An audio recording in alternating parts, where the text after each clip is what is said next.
Assalamualaikum warahmatullahi wabarakatuh. Selamat sore, salam sejahtera untuk kita semua. Salam rayu, salam untuk saudara semua yang ada di dalam maupun di luar negeri. Semoga berbahagia. Untuk saudaraku yang baru sakit, mudah-mudahan cepat sembuh, dan yang bekerja mendapat rezeki yang banyak dan berkah, amin. Kita bahas Martin Paes ya. Tapi untuk video kali ini ada beberapa berita yang saya sampaikan ya. Yang pertama, Martin Paes usai memberikan penampilan memukul di dalam mengawal gawang timnas Indonesia di kualifikasi Piala Dunia Zone Asia tahun 2026, kini kiper timnas Indonesia Martin Paes mendapat penghargaan spesial dari klubnya FC Dallas. Tepatnya dinobatkan sebagai pemain FC Dallas dengan defensif terbaik di klubnya setelah mencatatkan statistik yang luar biasa. Ini diambil dari laman FC Dallas sendiri, kemudian menuliskan statistik epic yang dicatatkan oleh Martin Paes sepanjang tahun ini. Di antaranya Martin Paes berhasil membukukan 118 penyelamatan di Liga Amerika, yang mana itu menjadi catatan terbanyak Martin Paes di dalam satu tahun sejak bergabung dengan klub tersebut ya. Kemungkinan kiper berusia 27 tahun ini pun juga sempat mencatat masing-masing 5 penyelamatan ya, 5 penyelamatan dalam 6 pertandingan ya. Yang selanjutnya catatan kita ya saat di Los Angeles ya, lawan Los Angeles FC Dallas pada Juni tahun 2004 lalu juga menjadi sorotan. Tentunya hal ini membuat Martin Paes mendapat penghargaan. Nah, diharapkan hal ini menjadi motivasi besar untuk kiper timnas Indonesia itu Martin Paes ya. Martin Paes saat ini sedang istirahat dari sepak bola karena FC Dallas diketahui tak lolos ke babak playoff Liga Amerika Serikat yaitu MLS. Sementara itu timnas India juga tak memanggilnya karena memakai skuad muda untuk Piala ASEAN Mitsubishi Electric Cup. Jadi diakui atau tidak diakui, Martin Paes memang luar biasa ya. Jadi itulah cerita Martin Paes. Kita sekarang membahas Indonesia ikut Piala AFF. Yani, turnamen ini dianggap sebagai Piala Dunia Mini versi Asia Tenggara. Pasalnya setiap ajang berlangsung pasti mengundang banyak penggemar dan penonton.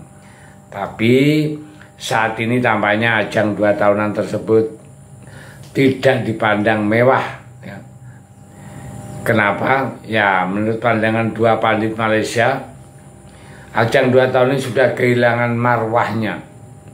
Pasalnya beberapa tim unggulan pada turnamen ini turun dengan skuad ya, bukan skuad terbaiknya ya, tapi skuad muda ya. Beberapa tim yang dimaksud adalah tim Indonesia, Malaysia, Thailand. Jadi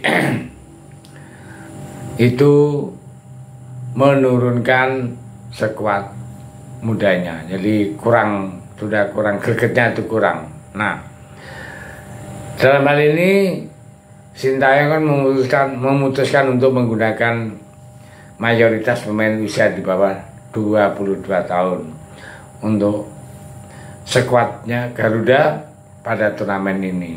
Dikarenakan itu ASEAN Cup sendiri itu memang tidak masuk ke dalam kalender FIFA dan membuat pemain-pemain ya, seperti Tom Haye, Michel Gil, JJ dan lain-lain tak dapat tampil sementara ini. Nah, sementara Harimau Malaya dan skuad Gajah Perang juga kehilangan beberapa pemain utamanya. Ya, jadi dari pengiriman skuad muda ini itu sehingga menurunkan daya gedornya ya untuk AF tahun ini. Nah, ini pun dibahas di YouTube Astro ya. Dua pandit Malaysia mengatakan bahwa turnamen Asian Cup ini sudah kehilangan nyawanya. Sementara menurut Faiz, hal ini bisa terjadi karena timnas Indonesia dan timnas Thailand mulai memiliki target masing-masing untuk sekuat di masing-masing timnasnya ya. Nah, sementara untuk Gajah Perang atau Thailand, mereka saat ini sudah berstatus sebagai Raja ASEAN karena sudah memiliki 6 trofi turnamen. Nah, sementara timnas ini saat ini masih fokus ya, di turnamen Piala Dunia tahun 2026 ya, zona Asia, artinya babak penyisiannya ya. Jadi wajar ya, apabila kedua tim itu menurunkan skuad lapis kedua untuk mengarungi ASEAN Cup tahun 2024 ini. Itu adalah penyebab mengapa turnamen ini dianggap kehilangan nyawanya ya. Ya memang itulah yang terjadi. Nah, hal ini pun disoroti oleh pakar atau pandit Inggris ya, menyoroti skuad timnas Indonesia di Piala AFF tahun ini ya. Jadi pakar sepak bola asal Inggris Stephen Derby baru-baru ini memberikan pandangannya terkait ASEAN Cup tahun 2024 ini. Derby mengatakan ini merupakan sosok yang tidak asing di sepak bola Asia Tenggara, mengingat dia pernah melatih tim-tim ASEAN ya. Jadi dia mengatakan bahwa Indonesia berpeluang bisa memenangkan Piala ASEAN tahun 2024 ya. Jadi dengan adanya ulasan atau prediksi dari pandit Inggris ini, mudah-mudahan itu bisa terrealisasi karena akan membawa marwah atau semangat bagi tim-tim kita yang mana mendapat pujian dari sana sini. Cuman jangan sampai gara-gara pujian ini langsung terlena ya. Jadi bukan tanpa alasan, karena pandit Inggris ini kan sudah malang melintang mengetahui seluk-beluknya tim-tim di Asia Tenggara, karena dia beberapa tahun menukangi tim-tim di Asia Tenggara ya.